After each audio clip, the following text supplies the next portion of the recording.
Everyone, and welcome to OneMicNite, the podcast that brings you stories of artists and people in the business, helping to guide, motivate you, and learn a little bit about life. My name is Marcos Luis, and thank you for joining me for this episode. This episode, we're going to talk a little bit about inspiration, religion, spirituality, and how we navigate through life.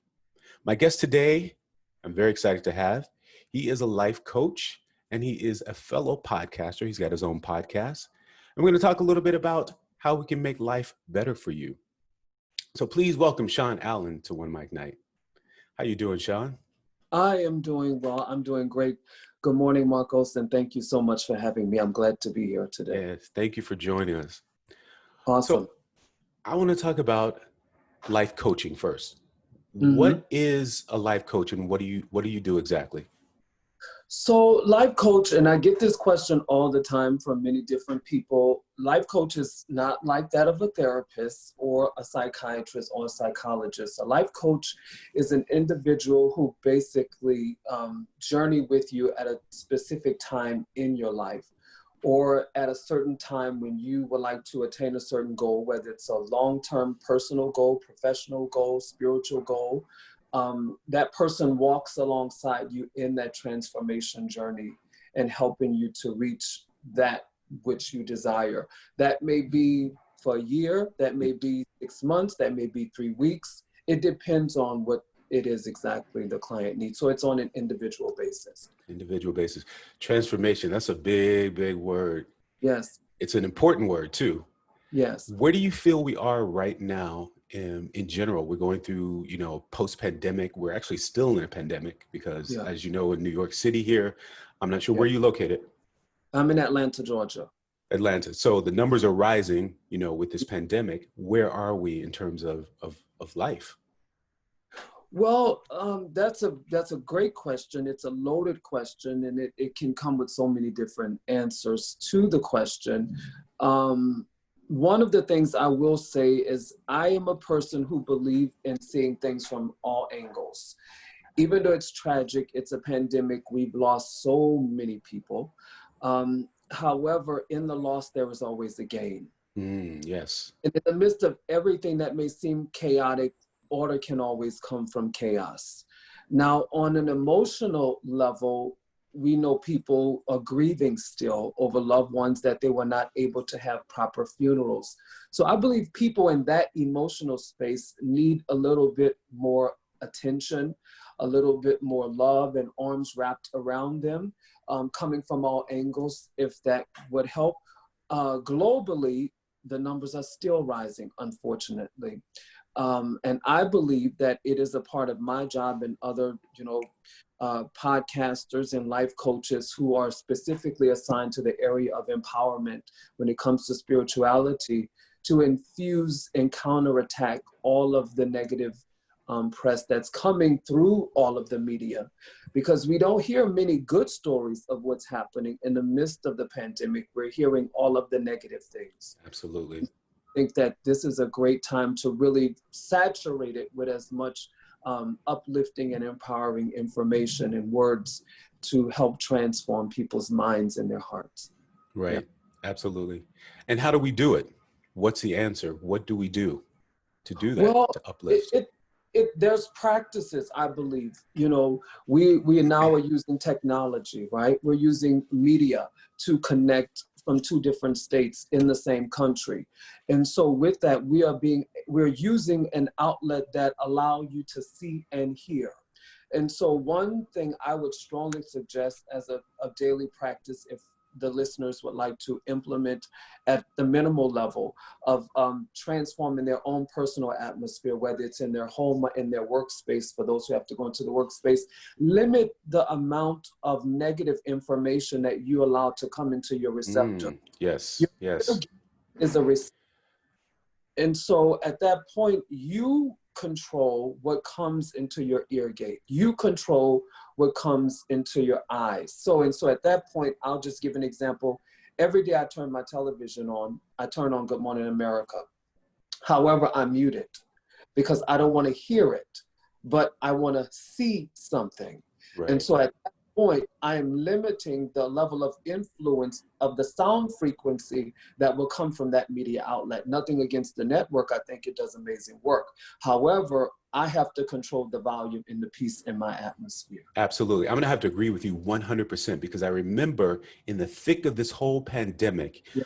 I would get up every day, and it was like a routine for me to get up every day. I knew that, the governor of New York would speak at 11, then the mayor would speak right after, then the mayor of New Jersey would speak right after. So that's 3 hours of information about deaths, fear, like all the negative energy and words and things happening would be pummeling into my ear. So that immediately sets you into a whole mind frame. So I had to get to a point where I could not watch that. As much as you want to be informed about things like that, the negativity of it all started to have an effect on me. And I'm sure it does it to everyone. Mm-hmm, mm-hmm. It does. And sound, as we know, has a way of bringing about manifestation. Mm-hmm. Sound frequency, sound in our voice, even in having a conversation. You can say the right thing, but say it with the wrong tone, Ooh, which will yes. affect something to the person that's receiving the information. Right. And so at that point, again, it's a practice, and it's not easy, but try it and start at the minimal level of eradicating all negative press from your environment. Don't allow media to determine the tranquility that you deserve as an individual. That's not healthy. Right.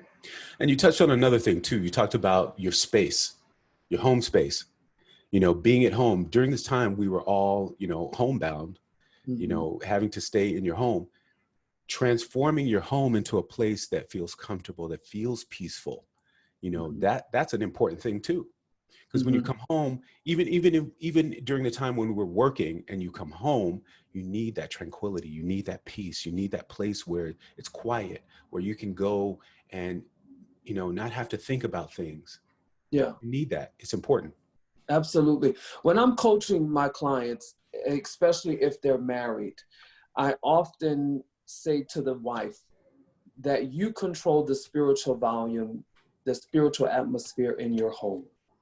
It is not the natural role of a man to do that. His job and his role is to protect the house, provide for the house, cover the house. However, you're the nurturer in the home.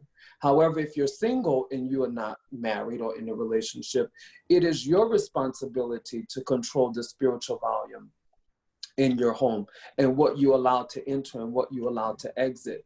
One of my own practices is I keep music playing. I'm a music lover. Right. Music is healing power. The lyrics, just the instrumental alone, is a level of healing. So if you find that as a tool that works for you, whatever type of music you enjoy, will get your rhythm and your vibe moving and going. So at that point, you play that. You Right. put Yeah. Pandora, put it on Spotify on a continuous rotation. And you don't have to be there. When you walk home in the door, you can hit it from your phone. Play Alexa. That way, when I get in, I'm coming into my sanctuary. My Right. home is my safe space. It should be your safe space anyway. It's your sanctuary. Yeah. Right. Whether it's peaceful music or whether it's happy music, whether you feel Yeah. like dancing when you get home, it doesn't Right. matter. Right. It's Absolutely. whatever brings you the happiness, you know, Absolutely. inside. Yeah. I want to talk a little bit about religion and Yeah. spirituality. Yes. So people, I mean, there's always been a controversy about what's religious and what's spiritual. I'm religious. Right. I guess I want to define religion. First of all, define the two for everybody. So religion is a specific set of organized beliefs and practices, which is usually shared through a community or a group. Worshiping a god or supernatural, institutionalized gatherings, practices, and service. Spirituality, on the other hand, is more of an individual practice. It's where do I fit in terms of nature, the earth, the universe. Um, it sort of denotes a connection with you living every day in a sacred manner. What do you think about that? Right. I want to be clear. I am a man of faith. Mm-hmm. I am a person of faith. However, I am not an individual that ascribe to religion, because religion to me is limitation. Mm.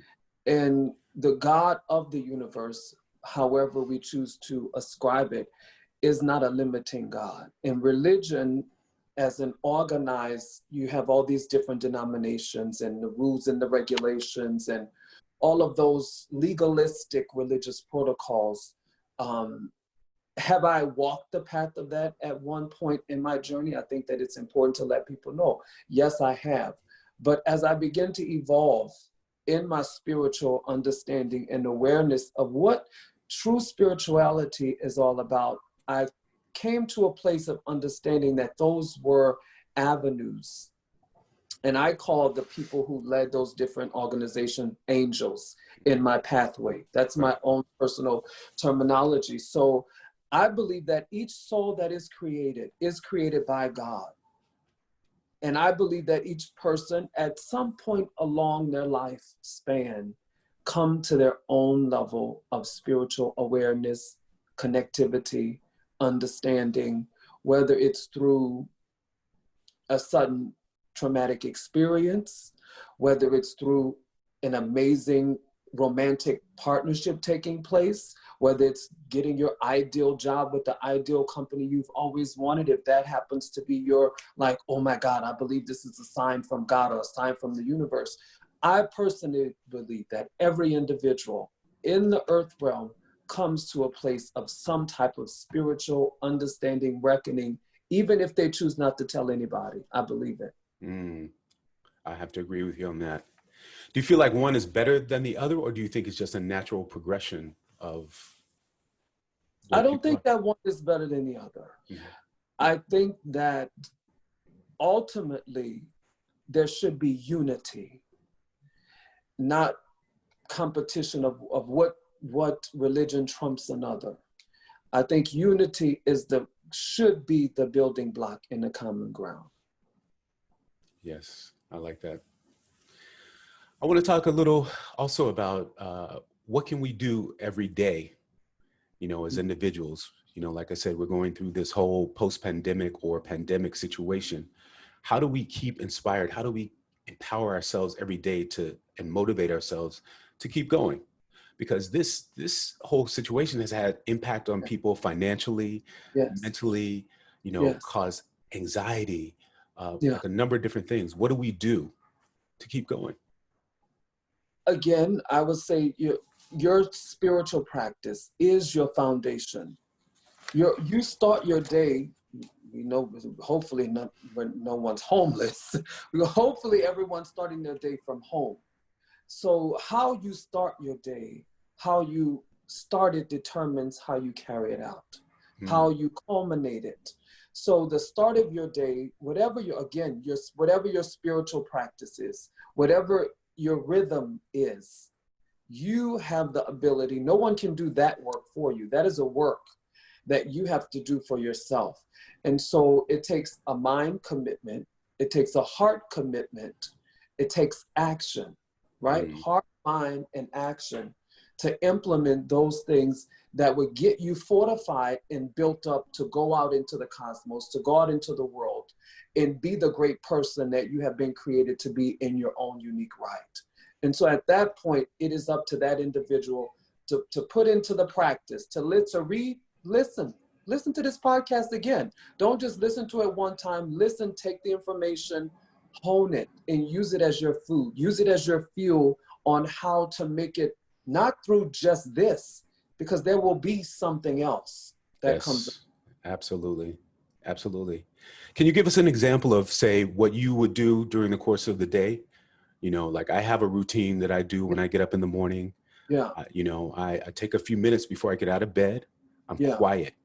I yeah. may or may not put on, some kind of tranquil music, but it's a mind set that I have to be in before I can get out, be thankful, Yeah, and then start my day.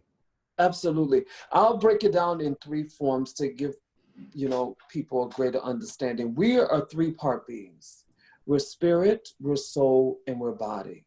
We are in the earth plane in a flesh body. right?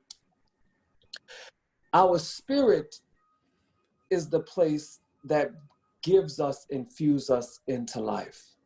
So before I do anything physically, moving, motion, answering the phone, answering the email, going on Instagram, sending a tweet, I plug into the spirit source before I do anything physical. Because I can't do anything physical if I don't take the time to plug into the spirit source within. Yes. And that spirit Yes. source is the life-giving source of God, his spirit in us, in all of us. And so at that point, that is the start of my day, as well as the close of my day. Ending it grateful for the activity, for the conversations, for the interactions, for the work that he allowed me to produce in that day, and say, God, I thank you. Yes. And even if it's not God, it's like you said, it's whatever you call it, the universe or whatever name you have for that higher power, you know, it's to be thankful. How do you, if you're down in the dumps, if you're at your lowest point, how do you reach down inside and you say, listen, today is the day, or I have to make it? Yes. What do we do? Yeah. Because a lot of people are feeling that right now. Yeah, no, absolutely. And so, and I'm glad that you're asking these questions, because again, you have to find your tool. My tool for me is, and it's funny you're mentioning that particular emotion, because that is an emotion. To feel down is an expression of an emotion. And so I'll never forget, there's a story in the scripture, and it talks about King David. And King David, for those who are aware, was a king of Israel, led a large group of people. However, David always won every battle. David never was defeated. Had some personal issues in his life, some adultery things going on, but it didn't take away of what God had called and chosen him to be, to do, and to become. However, David was at this one place in his life where he felt defeated. He was in a cave, and the cave was called the Cave of Adullam. And all the other men who was gathered to him were men who were in a similar place where David was, where he felt defeated and not victorious and not mighty like the king that God had already created him to be. And David had to dig deep on the inside of himself. And David said to himself, I have chosen to encourage myself even in this place where I am. And so at that point, I am a praiser, I am a worshiper. That is my space. Praise and worship is my space. A lot of people don't know I sing, but I don't tell people I sing. So that's my space that I really enjoy, and that lifts me out of whatever I might be going through. Yeah. Yeah, I like that. So finding it within yourself is the best way to do it. You have to be thankful for what you have. And remember too, that there are a lot of people who are in worse off situations. No matter how down in the dumps you think you are, you have to find something good about where you are. Absolutely. It's not the bottom. It really isn't the bottom. No. And even if we are at the bottom, there's only one place. If you look up. There you go. There you go. Oh man. If I could add this, in the midst of David having all of those men, to watch the power of connectivity and the transfer of energy. David began to strengthen and encourage himself again in God. All of the men that were physically around him was able to tap into that energy and shift themselves out of a cave where they were bound. So know that you have the ability to ignite, okay? You have the ability to ignite a flame in someone who may feel like there is no door going to open, no window's going to open. You have the ability that when people can look at you as a leader, as an example, and say, you know what? I can tap into that virtue. I can tap into that strength. I can tap into that power. And I'll guarantee you something amazing going to happen. I can guarantee you. I've never seen it where negative or positive energy can never not be transferred. There you go. I like that. Yeah. Oh, man. Any last words of advice for people that you may have? This has been an amazing opportunity. Thanks to you for launching an amazing platform, the OneMicNite. I think that it is a catalyst for our country. It's a catalyst and gateways of greater things will open for you in this platform. Remain empowered. And how do you remain empowered? You stay plugged into the power source within. And you trust that that which is within you is greater than any outside thing around you. And that wherever you are, you have the ability to transform your relationships and your atmosphere. Yes, yes, yes. Thank you for that. You're welcome. I'm so glad that you have invited me to be a part of OneMicNite. It's a blessing. Me too. Thank you. And let everybody know where we can find you and where we can listen to your podcast, your motivational, incredible podcast. Because if you don't know this, your podcast is the one that inspired my podcast. So I want to thank you for that. Wow. See, that's the transfer. That's exactly it. So you can find me on Instagram, Sean_inspires, Sean spelled SEAN_inspires with an S. The Sean Inspires podcast is hosted on Apple iTunes, Google, Spotify. I think it's now on Amazon as well. Next year, I'll be producing my first book entitled Flow. It's a 30-day devotional, so I'm excited about that. That's a project coming up. So yeah, feel free to find me on IG and we can connect. Thank you so much. Yes, thank you. Please make sure you follow Sean Inspires on Instagram. Drop him a line if you need some motivation. Please check out his podcast. And I really want to thank you for your inspiration in me developing my podcast and me helping to spread the word of inspiration for artists and people around. So thank you for that. Awesome. Thank you. A pleasure. And if you like this podcast, please make sure you download and subscribe. We're on all music platforms along with Sean Inspires Podcast. We're on Spotify, iHeartRadio, Pandora, and now on Amazon HD. You can find us at OneMicNite. OneMicNite is spelled OneMicNite on all platforms, social media. You can also follow me at Marcos Luis, MarcosLuis. Download, share these episodes, be inspired. Thank you very much for joining me. Until next time, bye-bye. Bye-bye. Thanks.